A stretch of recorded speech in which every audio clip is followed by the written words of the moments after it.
Hey, what's up guys? So today I'm going to be going over a little bit more with my Viking impression. Today we're just going to be talking about Viking Age arms and armor, or those of what I have, and talking a little about some stuff that I don't have. I apologize for the different video quality. My GoPro's SD card is currently MIA, so we have ye old Sony Handycam back in action that filmed all the week events and all that old stuff. But I promise, as soon as I can, I'll get the GoPro up and running again. But until then, we got this. So just bear with me. Shields. One of the biggest icons associated with the Viking Age and Vikings. They ranged anywhere from this size, which I believe this one, or actually no, they were a bit bigger than this. This is a 30-inch. This is a 30-inch. They ranged up to, I think, a 35, maybe even a 37-inch shield, which you can imagine. Like, here's my hand next to this one. It's a pretty large shield. So, but this one is accurately constructed. Pine was a documented or a found building material that the Vikings used, but it in no way was favored because it was a weaker wood. But these, look at the back, you can see this is generally how they would have been actually constructed. These wood slats here generally would have been iron strips that would have held all the separate boards together, but the shields would have been constructed at boards about this size, which it's about 2.5 inches wide, somewhere around there. It would have been layered to give more strength, and then linen covering over the front so you can't see which way the grain's running in the shield, so it gives your enemy a harder time of figuring out how he can break it. Shield boss, standard steel shield boss. All shields would have had these. They all came in kind of different shapes and sizes. This one is a 7.5 inch, and it's got a blunted cone there. Rawhide on the exterior there for added strength, and it's literally the same thing with this smaller shield. This one is a 25 inch, I believe, but the smallest I think that was ever found was 22 inch. So that roughly, that's about the size range you're looking at for Viking era shields. This one is more of a reenactment type build because it's just made out of plywood, but this plywood is much more preferred for doing the actual reenactment fights because it lasts longer than that stuff. There's actually stories in the Viking sagas of some men carrying 2 shields with them into the battle because of how not always reliable they were and how they would have a tendency to break apart. So they'd carry a big one and then maybe sling a smaller one on their back just in case. Helmets and chainmail armor. There was different types of armor in the Viking Age, including some forms of like plate armor, but it's like small iron plates that would be stitched together with like leather and stuff. We're not going to be talking about that stuff today. We're just going to be talking about chainmail. But so, armor. Both helmets and a coat of chainmail would have cost you about as much as a new house in the countryside or a brand new sports car. They were very expensive things, obviously required quite a bit of time, effort, and iron to make.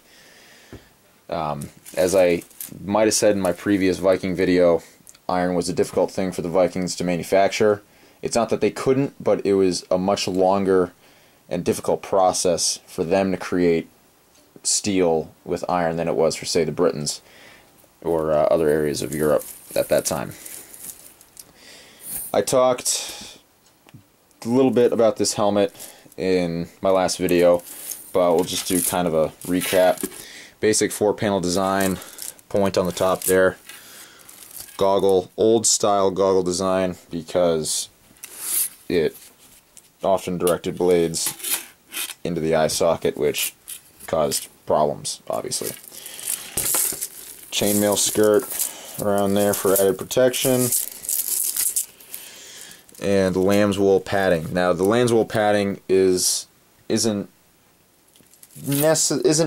quite 100% documented, but it's widely speculated that this is probably what they would have used to pad the inside of the helmets, because with them being a farming and trading culture, they had plenty of lamb's wool and things lying around.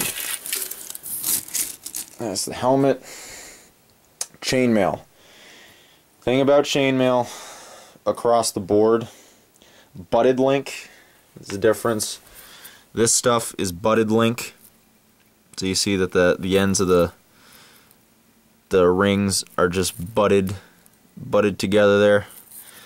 Butted link is not really accurate for Viking era chainmail or Viking chainmail. It would have been riveted, so basically where that is, let me find a butt. There we go. Where it was butted, the ends would have been flattened down, overlapped, and then a small rivet driven through to hold each ring together. And that's how they would have made the links for the chainmail. So butted link is not that accurate for Vikings, nor really any other type of medieval era chainmail you would wear. As for the leather collar, I'm not sure how authentic this is, but this chainmail shirt didn't fit me exactly or very well around the neck, so I added this to kind of hold it together, and I've seen other Viking reenactors do it. That doesn't mean it's authentic, so don't take that leather collar as being 100% authentic, but I have it and it kind of looks cool. Whatever. Yeah. Weapons. So, and again, I talked about these a little bit before. Got a skegox here, or bearded axe. That's this design of the head here, and then a smaller hand axe. Both of which are very, very common tools. These weapons here are probably some of the most common weapons of the Viking Age because they required little to no iron to manufacture them. Axes is called a sax knife, which would have been for more up close fighting or even utility purposes around the farm. This blade design, where it kind of curves up like this, isn't really authentic, but it's kind of it works for now until I can get a good sax knife. But that's around a mid-size range for what those would have been, or short swords. Spear. Now, spears I didn't talk about in the last video. This is the most primitive type of spear that would have been used during the Viking Age. It's got no iron tip on the end. It's just hardened wood via fire and then sharpened down to not really a point on this one. It used to have a point, but I threw it at the shields a bunch of times. But if you need to make a bunch of spears in a hurry, you would probably just make something like this, but the preferred type of spear would be ones with iron tips on the end. But even then, very small amount of iron and long, straight poles to make spears was in plentiful supply. Swords, which I don't have a Viking sword here yet. I have one on order. It'll be coming hopefully in a few more weeks, but swords would have been kind of like the family car, you know, passed down through the generations type of thing. There would, unless you were a really well-to-do family, you'd probably only have one sword in your family, and that would get passed down. So they weren't the most common weapon to be seen about, which is why you see a lot more axes, sax knives, and spears. A lot of spears. But that's about it for now. That's my spiel on Viking era arms and armor. I'll give you more updates when I get more stuff, and comment, rate, subscribe, guys. See you next time. Bye.